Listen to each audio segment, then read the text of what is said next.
నమస్తే సార్. నమస్తే మా. సార్ చాలా వరకు మిమ్మల్ని అడుగుతూ ఉంటాను సార్, మన ప్రేక్షకులు చాలా కామెంట్స్ చేస్తున్నారని. అందులో భాగంగా మోకాళ్ళ నొప్పులకి ఏమన్నా ఆయిల్స్ ఉన్నాయా అని చెప్పేసి కింద కామెంట్స్ రావడం జరిగింది. ఎందుకంటే చాలా మంది మనం డ్రింక్స్ దీని రిలేటెడ్ చేసాము. సో ఏమన్నా ఆయిల్స్ ఉన్నాయా సార్? ఆయిల్స్ ప్రిపేర్ చేసి చూపించచ్చా వాళ్ళకి? చాలా ఉన్నాయమ్మా. చాలా మంచి ప్రశ్న అడిగారు. ఇంచుమించు మన ఇండ్లలో ఉన్నటువంటి వాళ్ళలో దాదాపు ఉదాహరణకి ఒక 5-6 మంది మన మెంబర్స్ ఇంట్లో ఉన్నట్టు వాళ్ళు ఉంటే వాళ్ళకి ఇంచుమించు ఒకరికి కానీ ఇద్దరికి కానీ మోకాళ్ళ నొప్పుల సమస్య ఉండేటువంటి పరిస్థితి ఏర్పడుతుందమ్మా.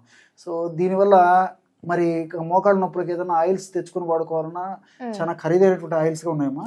ఒక 50 ml, 70 ml, 100 ml ఇంచుమించు ఆ రేంజ్లో ఉన్నటువంటి ఆ యొక్క మోకాళ్ళ నొప్పులకు మార్కెట్లో దొరికేటువంటి ఆయిల్స్ కూడా కనీసం 100 రూపాయలు, 150, 200, 250 రూపాయలు ఉన్నాయమ్మా.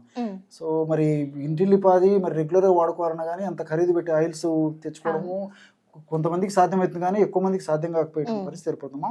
అలా కాకుండా ఇప్పుడు మనం చెప్పినటువంటి పద్ధతిలో ఆ ఆయిల్ తయారు చేసుకుని వాడుకోవడం వల్ల మరి సూక్ష్మంలో మోక్షం అన్నట్టు అత్యంత తక్కువ ఖర్చుతో మెండైనటువంటి ఫలితాన్ని పొందవచ్చమ్మా. ఓకే సార్, దానికి ఏం ఐటమ్స్ కావాలనేది కేవలం 3 పదార్థాలమ్మా. ఆవాల నూనె ప్రధానంగా కావాల్సి వస్తుందమ్మా. ఈ ఆవాల నూనె, రెండవది వామమ్మా. దీన్ని ఓమము అజవాయిన్ అనేటువంటి పేరుతో పిలుస్తుంటారమ్మా.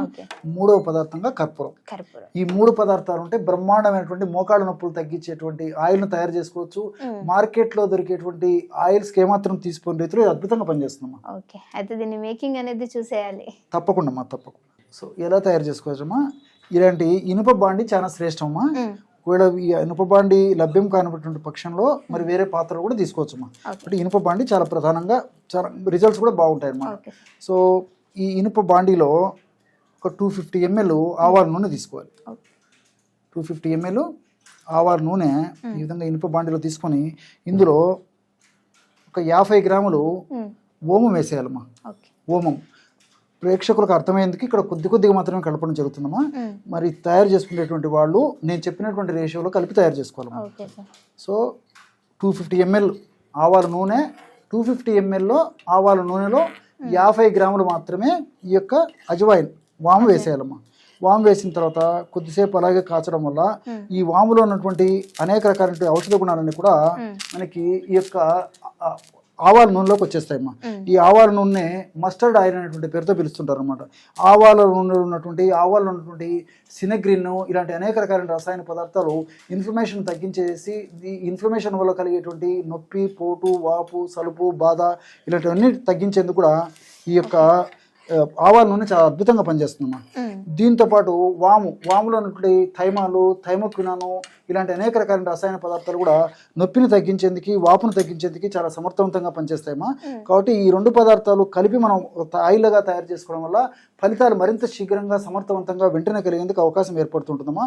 అంతేకాకుండా మరి ఈ పద్ధతిలో ఈ ఔషధాన్ని తయారు చేసుకోవడం వల్ల ఏం జరుగుతుంటే అప్లై చేసినప్పుడు చాలా త్వరగా చర్మం పీల్చుకొని దాని యొక్క ప్రభావం కూడా చాలా త్వరగా కలిగించేందుకు అవకాశం ఏర్పడుతుందమ్మా. ఈ యొక్క తైలాన్ని మనం వాడుకోవడం వల్ల మరొక ప్రయోజనం ఏంటంటే మోకాళ్ళ భాగంలో ఉన్నటువంటి అనారోగ్య పరిస్థితి ఏదైతే ఉందో ఆ యొక్క అనారోగ్య పరిస్థితి అంతా తొలగించేందుకు చాలా చక్కగా ఉపయోగపడుతుంది. అంటే మోకాళ్ళ భాగంలో ఉన్నటువంటి కండరాలలో సమస్య ఉన్నప్పటికీ ఒక మోకాళ్ళ నొప్పులు వస్తుంటాయి. అదేవిధంగా గుజ్జు సరిగా లోపల ఉత్పత్తి కాకపోయినప్పటికీ మోకాళ్ళ నొప్పులు వస్తుంటాయి. ఈ యొక్క ఔషధాన్ని వాడుకోవడం వల్ల మోకాళ్ళ భాగంలో గుజ్జు త్వరగా అరిగిపోకుండా ఉండేందుకు, మోకాళ్ళ యొక్క ఈ యొక్క ఫ్లెక్సిబిలిటీ బాగా ఉండేందుకు చాలా చక్కగా ఉపయోగపడుతుంది. అదేవిధంగా మోకాళ్ళ భాగంలో కండరాల ఉన్నటువంటి లిగమెంట్స్ కానీ, అదేవిధంగా మరి టెండాన్స్ కానీ వీటికన్నిటి కూడా చాలా చక్కగా పనిచేసి వాటిలో ఎక్కడ ప్రాబ్లం ఉన్నా రెక్టిఫై చేసేందుకు చాలా చక్కగా ఉపయోగపడుతుందమ్మా. చూసారమ్మా. కాస్త ఈ విధంగా రంగు మారిన తర్వాత దించేసుకుంటే సరిపోతుందమ్మా. ఈ విధంగా తయారైనటువంటి ఆయిల్ని ఒక పాత్రలో ముందు వడగట్టేసుకోవాలమ్మా. ఈ విధంగా తయారైనటువంటి ఆయిల్ని కాస్త మరింత వేడిగా ఉన్నప్పుడు కాకుండా కాస్త వేడి తగ్గిన తర్వాత ఆయిల్ వడగట్టుకుంటే సరిపోతుందమ్మా. సో ఈ పొగలు రావడం తగ్గిపోయేసేసి వేడి అట్లే మెయింటైన్ అయినప్పుడు వడగట్టుకుంటే సరిపోతుంది. ఈ విధంగా వడగట్టుకున్న తర్వాత అందులో ఒక 20 గ్రామ్స్ వరకు అమ్మా కర్పూరం పొడి. సో 20-25 గ్రామ్స్ వరకు కూడా వేసుకోవచ్చుమా. అప్రాక్సిమేట్గా నేను ఇందులో వేయడం జరుగుతుంది. ఈ విధంగా కర్పూరాన్ని పొడి చేసి ఇందులో కలిపేసేసి వెంటనే మూత పెట్టేసేయాలమ్మా. సో మూత పెట్టడం వల్ల కర్పూరంలో ఉన్నటువంటి ఔషధ గుణాలు కూడా పోకుండా అందులోనే ఉండేదానికి అవకాశం ఏర్పడుతుంది అనమాట. కొద్దిసేపటికంతా ఈ కర్పూరం అంతా కరిగిపోతుంది అనమాట. కరిగిపోయిన తర్వాత ఆ విధంగా తయారు చేసుకున్నటువంటి ఆయిల్ని ఒక గాజు సీసాలో నిల్వ ఉంచుకొని రోజు ఒక్కసారి కానీ, సమస్య మరీ తీవ్రంగా ఉంటే రోజు 2 సార్లు కానీ ఆ ఆయిల్ని మోకాళ్ళ భాగంలో అప్లై చేసేసి సున్నితంగా మర్దన చేయడం వల్ల మరి చిటిక వేసినట్లు చాలా త్వరగా ఆ యొక్క మోకాళ్ళ నొప్పి నుంచి ఉపశమనం కలుగుతుందమ్మా. Okay sir. అంటే మనం మూత పెట్టకపోయినప్పటికీ సువాసన కూడా వస్తుందమ్మా. మూత పెడితే ఆ యొక్క, ఎందుకంటే ఈ కర్పూరంలో వోలటైల్ ఆయిల్స్ ఉంటాయమ్మా. సో ఆ వోలటైల్స్ ఆయిల్ ఎవాపరేట్ కాకుండా మూత పెట్టడం వల్ల మరింత సమర్థవంతంగా ఉంటుంది. అంటే ఏ పెయిన్స్ కన్నా దీన్ని వాడొచ్చు సార్? చాలా మంచి ప్రశ్న అడిగారమ్మా. ఇప్పుడు మనం మోకాళ్ళ నొప్పులకు సంబంధించి చెప్పుకున్నాము. సో మెడ నొప్పి కానీ, తలనొప్పి కానీ, కీళ్ళ నొప్పులు కానీ, భుజం నొప్పి కానీ, వీపు నొప్పి కానీ, కండరాల నొప్పులు కానీ, పిక్కర నొప్పులు కానీ, ఎక్కడ నొప్పినా దీని గుణం ఏంటంటే నొప్పులను తగ్గించేది.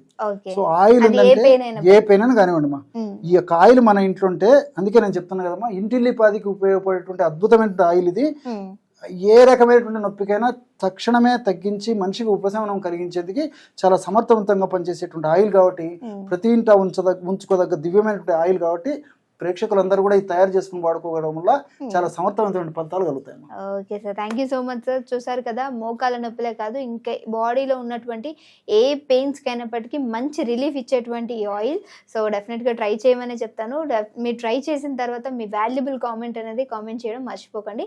మీకు ఇంకేమైనా హెల్త్ రిలేటెడ్ వీడియోస్ కావాలి అన్నా, ఇంకేమైనా ప్రాబ్లమ్స్ ఉన్నా దాన్ని కామెంట్ చేసినట్లయితే నాతో పాటు సార్ ఉంటారు. సార్ కూడా డిస్కస్ చేసి ఆ వీడియోని మీకు ఏ విధంగా ఏ రూపంలో తీసుకొస్తే బాగుంటుంది అని చెప్పి, మెడికల్ ప్రాపర్టీస్తో ఎలా ఉంటుందని డెఫినెట్గా మీ వరకు ఆ వీడియో తీసుకురావడానికి ట్రై చేస్తాం. ఇంకో వీడియోతో మళ్ళీ మీ అందరి ముందుకు వస్తాం. చూస్తూనే ఉండండి ఆ ఛానల్. Thank you sir. నమస్తే.